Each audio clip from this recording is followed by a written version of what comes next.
नमो भगवते पंचवदनाय सर्वभूतात्मने मूलप्रकृत्यै नमः।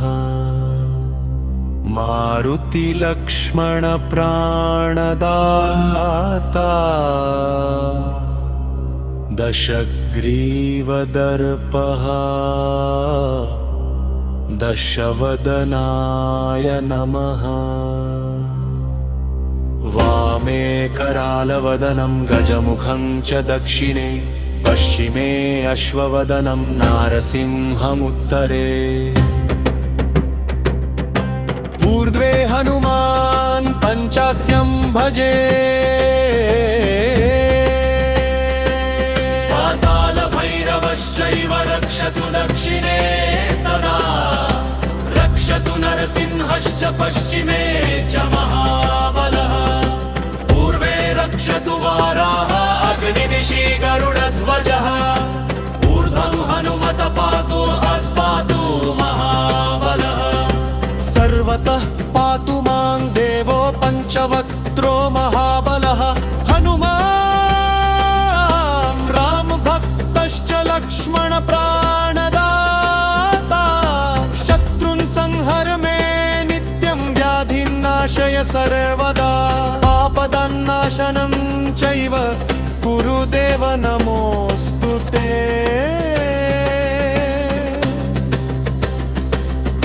इदं कवचं पाठिन्नित्यं सर्वपापप्रणाशनं। सर्वरोगहनं चैव सर्वशत्रुविनाशनं। यः पठेत् भक्तिभावेन त्रिकालं नियतः शुचिः स याति परमं स्थानं हनुमत प्रसादतः।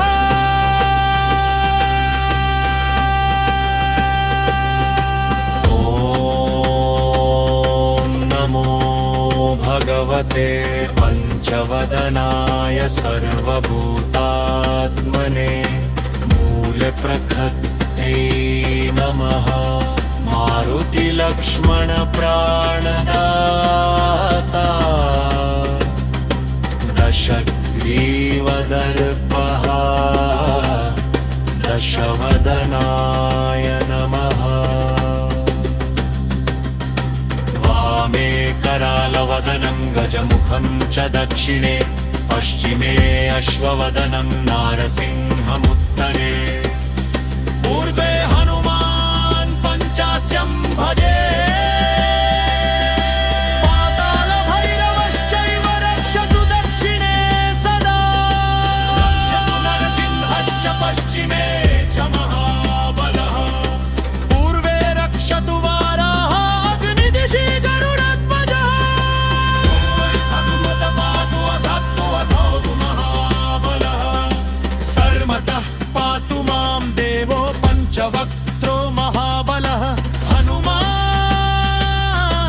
रामभक्तश्च लक्ष्मणप्राणदाता। शत्रुन् संहर मे नित्यं व्याधिन्नाशय सर्वदा। आपदन्नाशनं चैव कुरु देव नमोऽस्तु ते।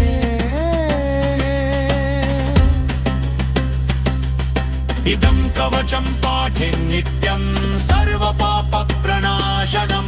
सर्वरोगहरं चैव सर्वशत्रुविनाशनं। यः पठेत् भक्तिभावेन त्रिकालं नियतः शुचिः स याति परमं स्थानं हनुमत प्रसादतः।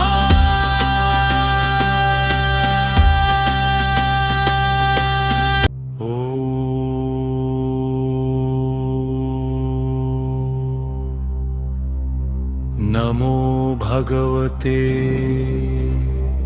पंचवदनाय सर्वभूतात्मने मूलप्रकृत्यै नमः। मारुतिलक्ष्मणप्राणदाता दशग्रीवदर्पः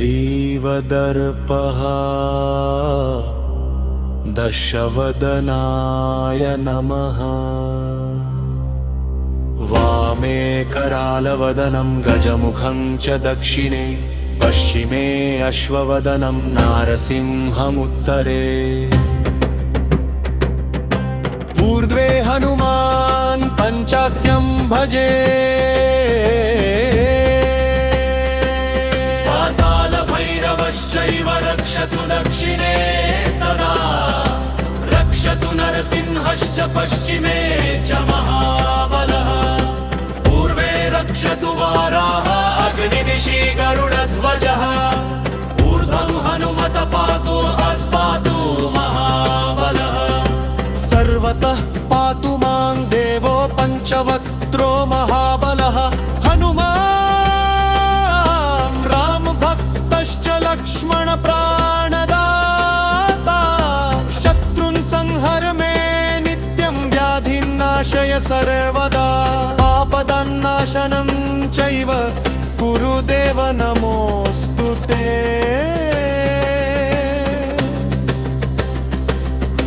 इदं कवचं पाठिन्नित्यं सर्वपापप्रणाशनं सर्वभोगहनं चैव सर्वशत्रुविनाशनं यः पठेत् भक्तिभावेन त्रिकालं नियतः शुचिः स याति परमं स्थानं हनुमत प्रसादतः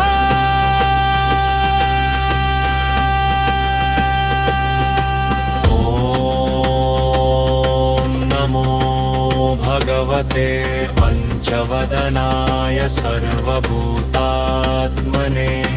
मूलप्रकृत्यै नमः मारुतिलक्ष्मणप्राणदाता दशग्रीवदर्पः दशवदनाय नमः वामे करालवदनं गजमुखं च दक्षिणे पश्चिमे अश्ववदनं नारसिंहमुत्तरे ऊर्ध्वे हनुमान् पञ्चास्यं भजे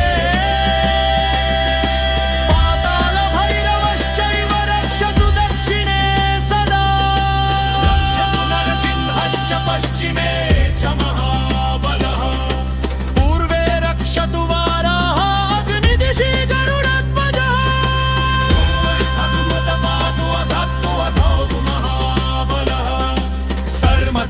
पातु मां देवो पञ्चवक्त्रो महाबलः हनुमान् रामभक्तश्च लक्ष्मणप्राणदाता शत्रुन् संहर मे नित्यं व्याधिन्नाशय सर्वदा आपदन्नाशनं चैव कुरु देव नमोऽस्तु ते